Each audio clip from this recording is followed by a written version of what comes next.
Welcome back to the Deep Dive. Today we are opening a dossier that is honestly difficult to look at. We are staring into the abyss of American criminal history. We're talking about Ted Bundy. Yeah.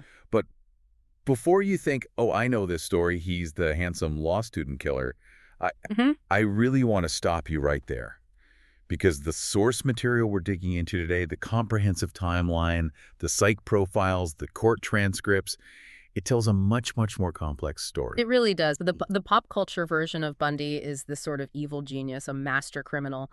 But the real Bundy, the one you find when you dig into the source material, he's actually a study in contradiction. That's a good way to put it. He's a study in inadequacy.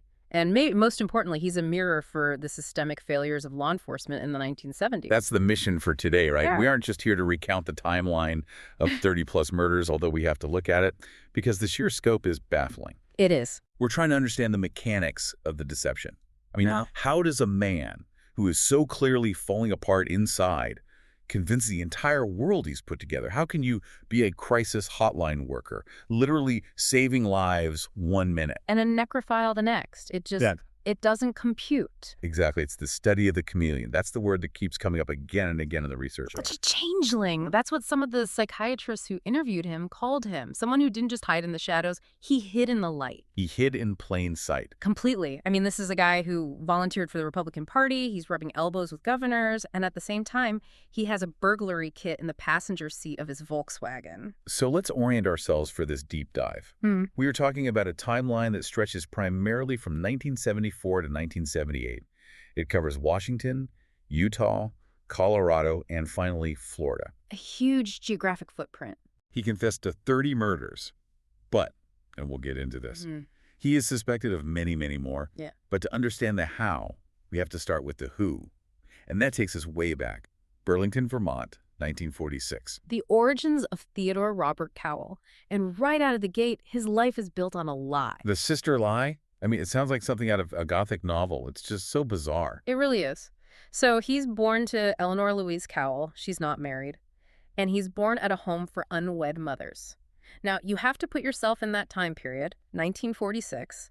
The stigma of illegitimacy was massive. It was career-ending, life-ending socially. It was social suicide for the whole family. So his grandparents, Samuel and Eleanor Cowell, they take him in, they bring him to their home in Philadelphia, and they make a decision. They are going to raise him as their son. Which means they have to tell him that his own mother, Louise, is actually his older sister. Correct.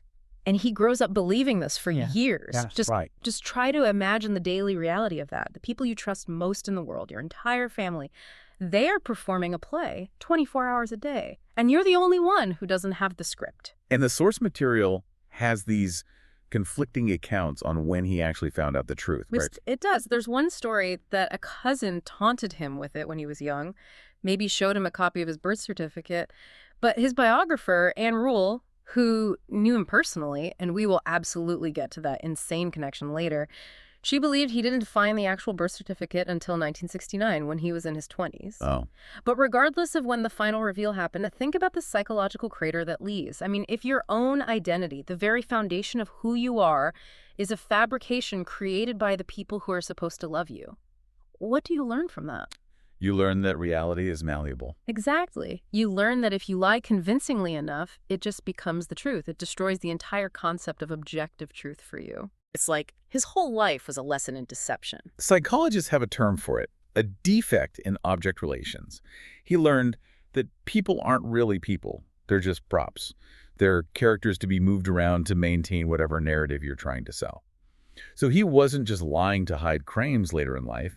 Lying was his native language. It was his first language. And there's all this ambiguity about his biological father, too. It's not just the mother-sister thing. Right, another layer of deception and mystery. His birth certificate lists a salesman named Lloyd Marshall. But his mother, Louise, later claimed it was a war veteran named Jack Worthington. But then there were even darker rumors, right? The ones that implicated his own grandfather. That was a long-standing theory, yeah. The idea that his grandfather, Samuel Cowell, the man who was raising him as a father, might have actually been his biological father. Implying incest. Correct. Now, it is worth noting that much later, Dr. Dorothy Otnell Lewis, a psychiatrist who studied Bundy extensively, she claimed that DNA eventually disproved that specific incest theory. So that may not be true. However, the grandfather, Samuel Cowell, He's a character we really need to look at closely because he's central to the story Bundy tells about himself. Yeah, because for a long time, the narrative that Bundy himself pushed was that this guy was an absolute tyrant. Right. A monster.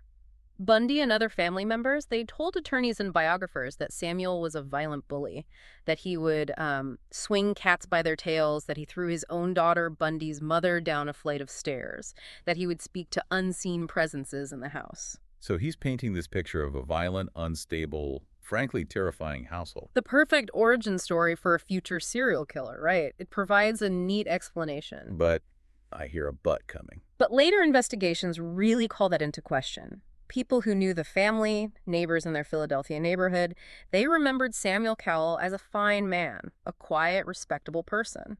Another cousin said the whole raging animal abuser story was a convenient fabrication. The fabrication to do what? To explain why Ted turned out the way he did. To garner sympathy. To create a trauma narrative that might explain his own deviations.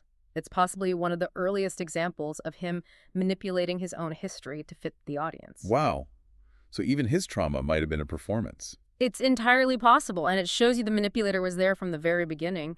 But speaking of early signs, even if the grandfather wasn't the monster Bundy claimed he was, young Ted had some serious red flags. The knife incident? The knife incident, it's chilling. Let's paint the scene for you because it's really disturbing. So his aunt, Julia, is taking a nap in the house. She wakes up and she feels something is wrong. You know that feeling. She opens her eyes.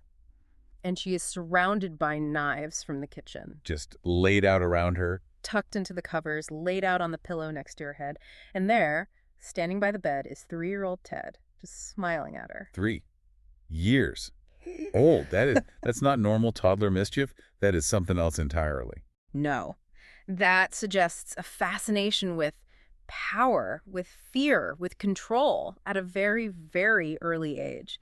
And it wasn't an isolated incident. There are other accounts from neighbors of him, allegedly torturing animals, burning a cat, building punji traps in the woods, these pits with sharpened sticks to try and injure people. So we have this really dark undercurrent.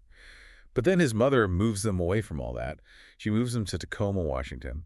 She marries a man named Johnny Bundy, and Ted gets adopted. He becomes Ted Bundy. And on the surface, things seem to settle down. He seems... Okay.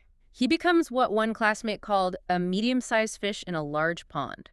He wasn't a total outcast, but he wasn't popular either. Yeah. He was awkward. He felt awkward. He later claimed he just didn't understand social interactions. He said he didn't know what made people want to be friends. It's like he was observing humans rather than being one. Precisely. He was an anthropologist from another planet. He talked about window peeping late at night, going out and looking into windows to see women undressing, sure, but also just to see how normal people lived, how families interacted. He was studying. He was studying. He was mimicking politicians he heard on the radio to learn how to speak persuasively. He was consciously building what psychiatrists call the mask of sanity. He learned that if you smile at the right time and you say the right things and you look presentable, people will accept you. They won't look any deeper. And he builds that mask well enough to get into the University of Puget Sound and in the University of Washington. And this is where we meet the first pivotal figure in his adult life. The sources call her Diane Edwards, though she's often known by the pseudonym Stephanie Brooks in movies and books. Right, the one that got away. In the narrative of his life that he constructs, she is the catalyst for everything. But it wasn't just a bad breakup, was it? I mean, we've all had bad breakups. We don't all go on to commit 30 homicides. What was so unique about this dynamic with her? It was about class and status. That's the key. Diane was wealthy, sophisticated, beautiful. She was from a world that Bundy desperately wanted to belong to, but felt he never could. He felt inadequate. Deeply inadequate.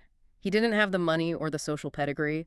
He called her the only woman he ever really loved, but it was an aspirational love. He wanted to possess what she represented. And she dumps him. 1968.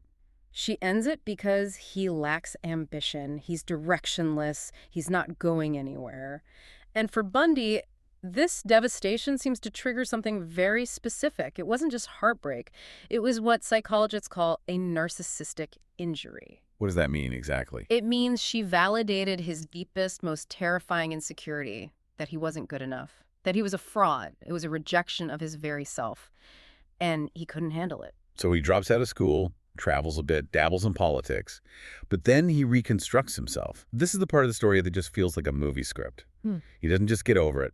He reinvents himself with the specific goal of getting her back. It's a calculated act of revenge. He goes back to the University of Washington, and this time he becomes an honor student in psychology. He gets glowing recommendations. He starts working for the Republican Party. Right, for big campaigns. Yeah. Nelson Rockefeller, Arthur Fletcher. Yeah, he's creating this perfect facade of the rising young political and legal star. He's building the man he thinks she wants, and in 1973, he contacts her again. He rekindles the relationship. And she falls for it completely. She thinks, wow, he's changed. He's become the man I always wanted him to be. Yeah. They're talking about marriage. She's totally invested. And then in January 1974, he goes completely cold. Total silence, ghosts her. When she finally gets him on the phone and asks why he cut her off, what happened, he just says, "Diane, I have no idea what you mean," and hangs up the phone. It was a long con. The whole thing was a performance. It was pure revenge. He said later he just wanted to prove that he could have her. And once he possessed her psychologically, once he knew she was his for the taking, she was useless to him. He discarded her. And here's the terrifying correlation. Yeah. The thing that makes your blood run cold. Yeah. The very next month, February 1974, the murders begin. It's like breaking her spirit was the dry run.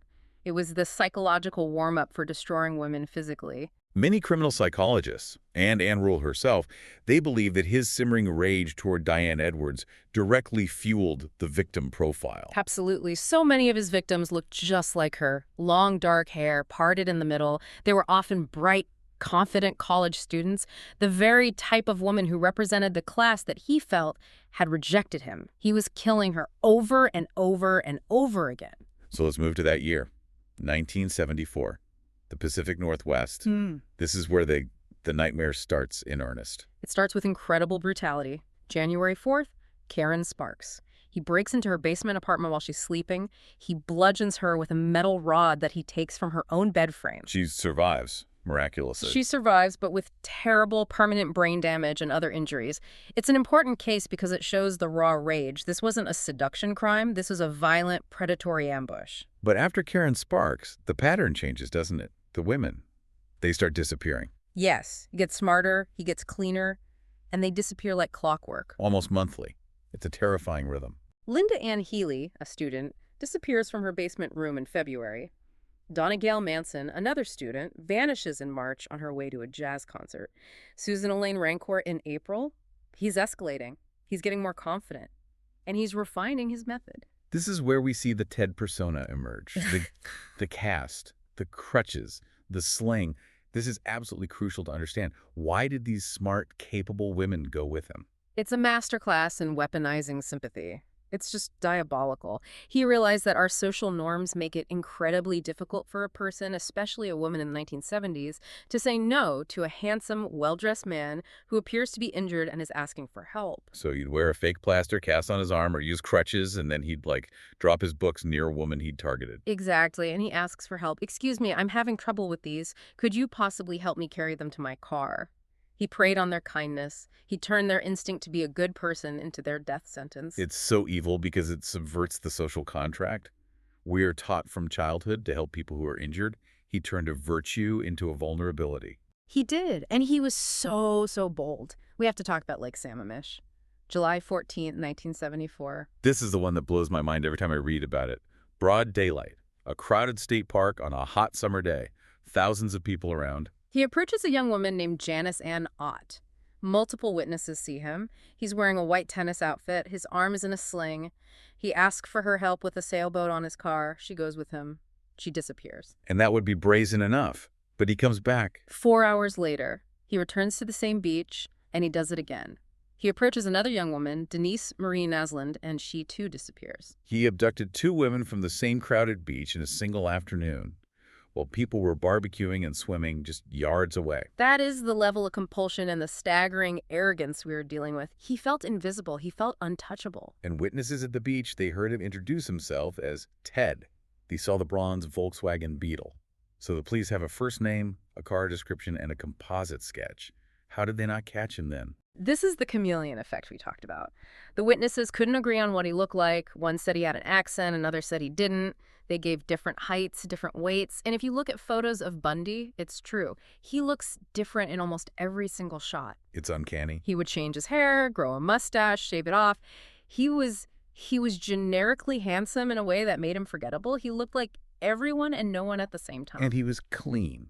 Yeah. Forensically clean. Incredibly so for that era. Remember, this is before DNA profiling really exists as a tool, but he knew enough from, his own studies to check for fingerprints. He kept his car tidy, and the source material details how he would sometimes wash the victim's hair or apply makeup to them after they were dead. It's a part of the necrophilia and the possession ritual, but it also served a practical purpose. It destroyed evidence. It was all part of his process. And during all of this, and I find this irony absolutely suffocating, he is working at the Department of Emergency Services in Olympia on a suicide hotline alongside Ann Rule, the true crime writer. It's unbelievable. It's one of those details that if you put it in a novel, people would say it's too unrealistic. Ann Rule is literally writing articles for magazines about the Ted murders, warning women in the Pacific Northwest to be careful. And the guy sitting next to her at the crisis hotline, Yeah. the one she considered a kind, empathetic friend, the one who would walk her to her car at night to make sure she was safe, is Ted. She described him as kind, solicitous, professional. She had absolutely no idea. It just hammers home the perfection of that mask of sanity. He could turn the empathy on and off like a light switch. But the heat is starting to turn up in Washington. The sketches are everywhere. The Ted name is out there. So what does he do? He runs.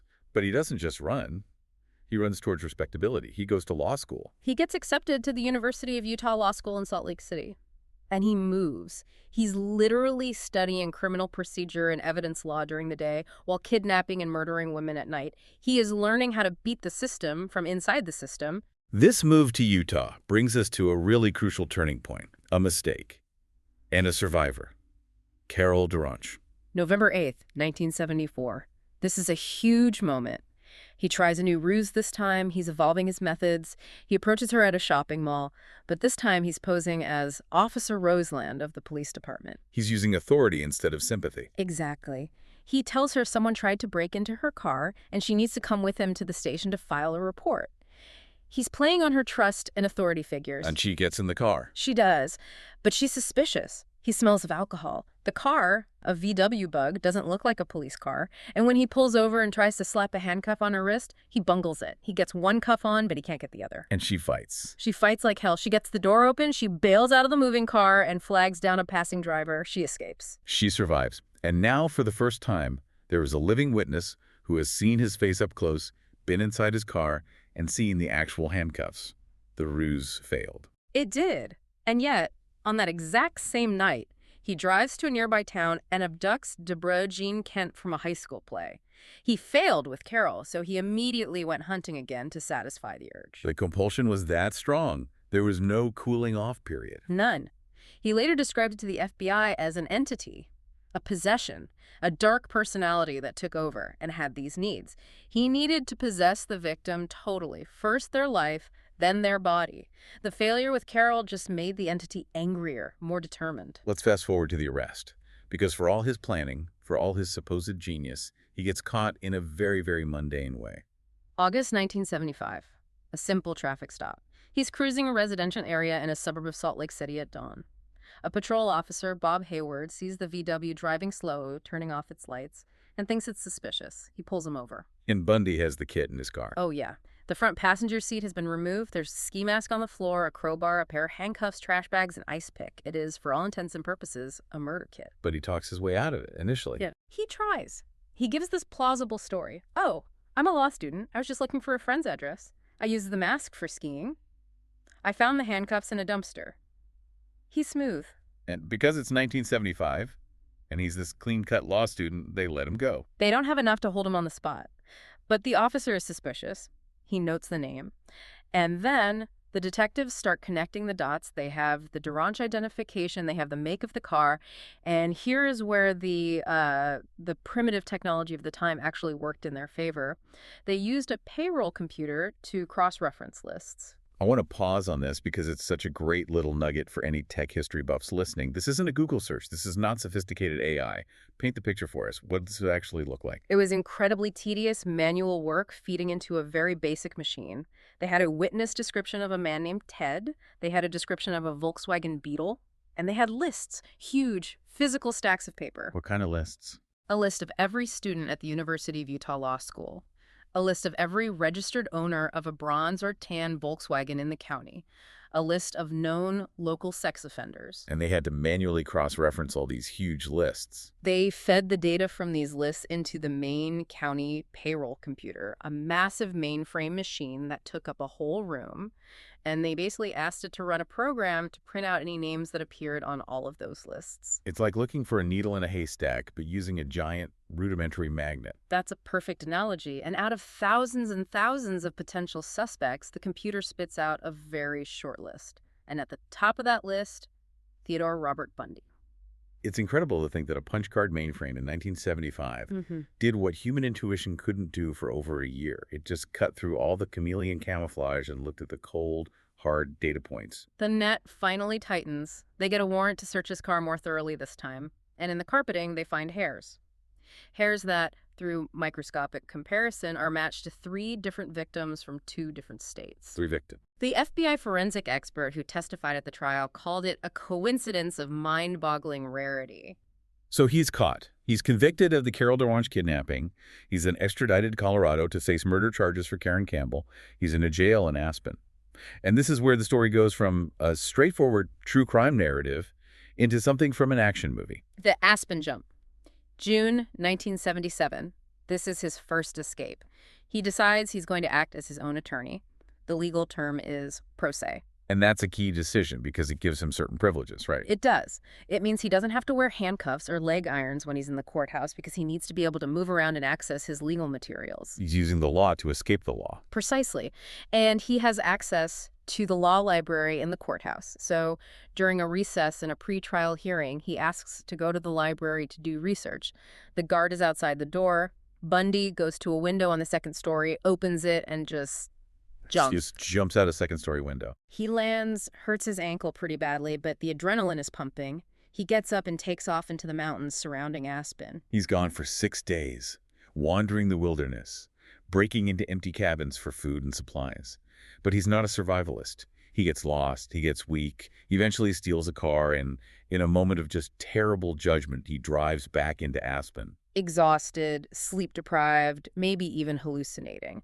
And a cop pulls him over for weaving in traffic. You would think after an escape like that, they would lock him down in a fortress. You'd think they would never take their eyes off him again. You would think. But he's sent to the Garfield County Jail in Glenwood Springs, Colorado. And the security there, well, let's just say it was lacking. This is where he plots his second and much more spectacular escape. This is the ceiling crawl.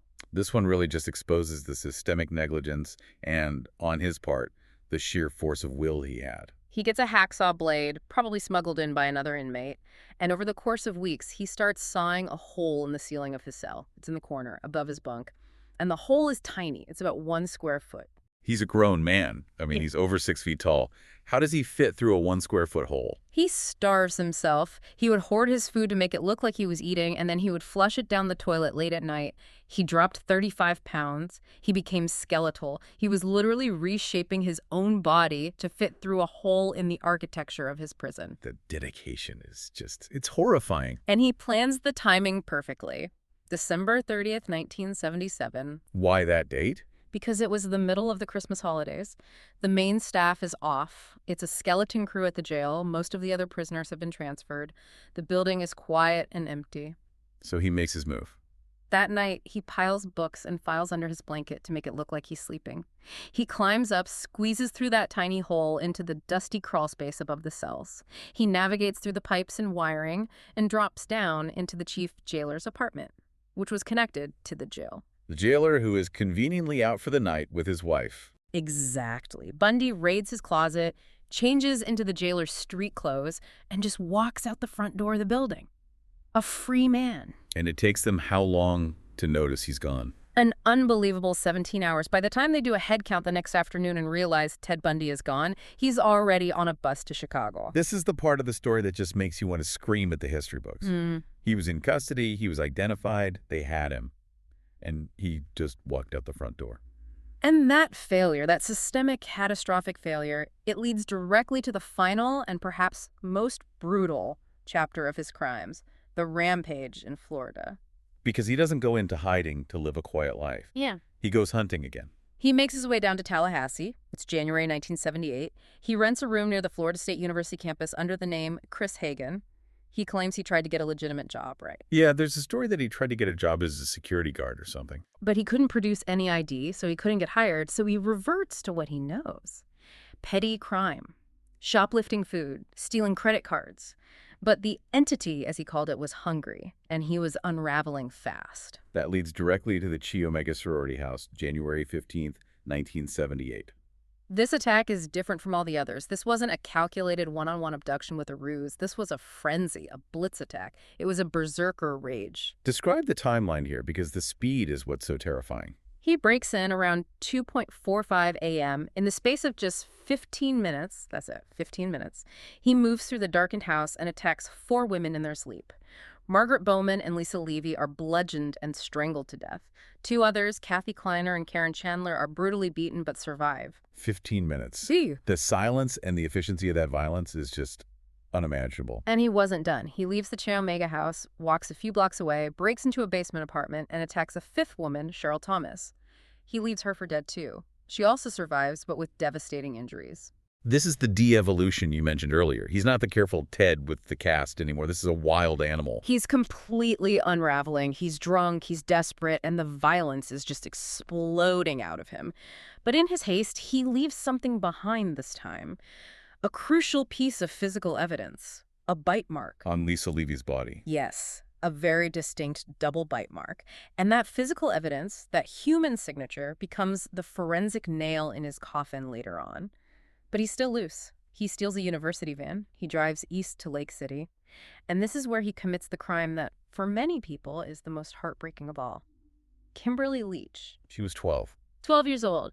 He abducted her from outside her junior high school in broad daylight. This completely broke his established pattern of college-aged women. It showed he had no boundaries left. He had no victim type anymore. He was just taking whatever opportunity he could find. And finally, the law catches up to him.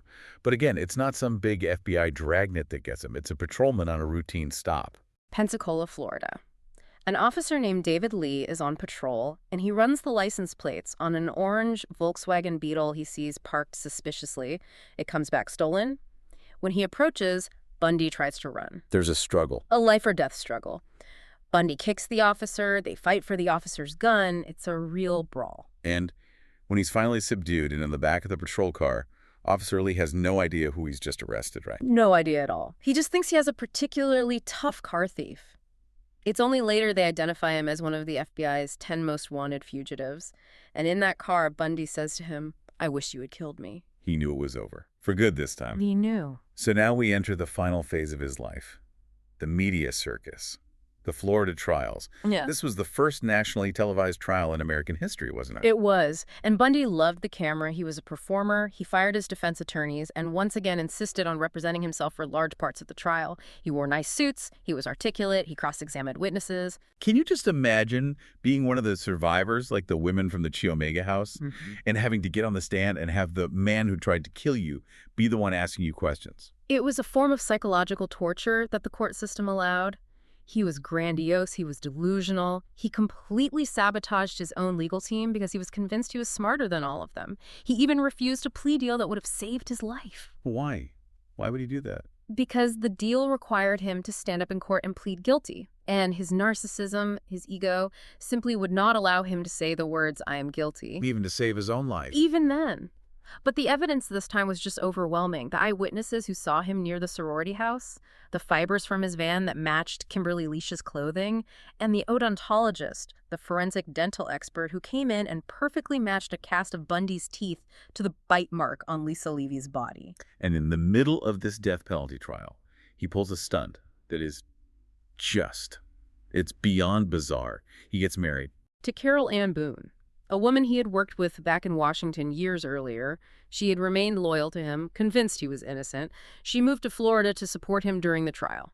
And he uses some obscure legal loophole to do it. Yeah, a strange old Florida law stated that a declaration of marriage made in open court, in front of a judge, constituted a legal marriage ceremony.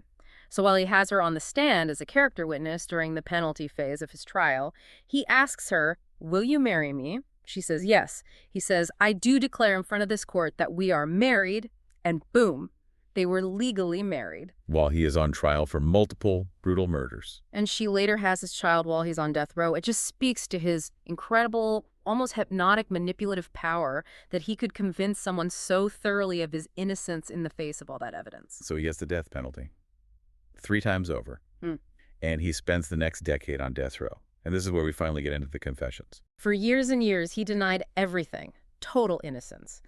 Then, as the electric chair got closer and closer, he started talking to the journalists Stephen Michaud and Hugh Ainsworth.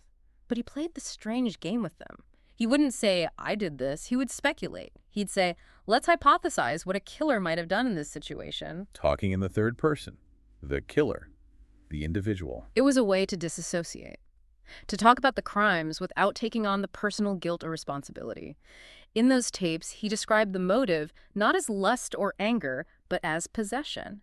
He said the ultimate possession was taking the life and then possessing the physical remains. He admitted to revisiting the bodies, to necrophilia.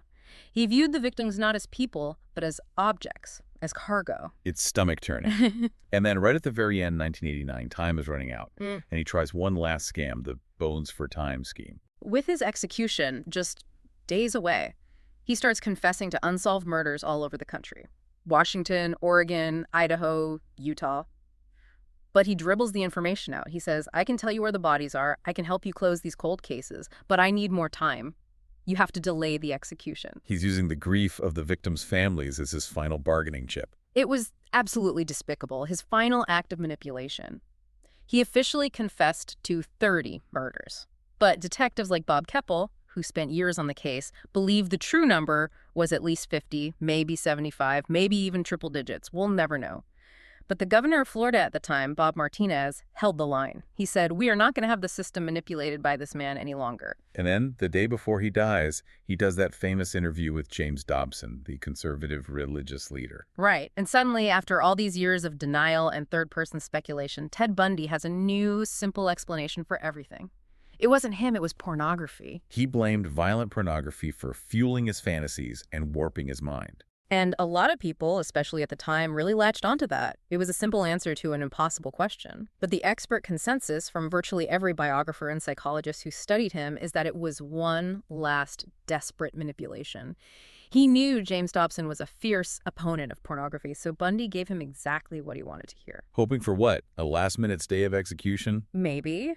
Or, at the very least, it would allow him to die reframing himself as a victim of society rather than the predator he was. It was a final attempt to shift the blame. Dr. Dorothy Ottenell-Lewis, the psychiatrist we mentioned earlier, she said she had searched for a true psychopath her entire career.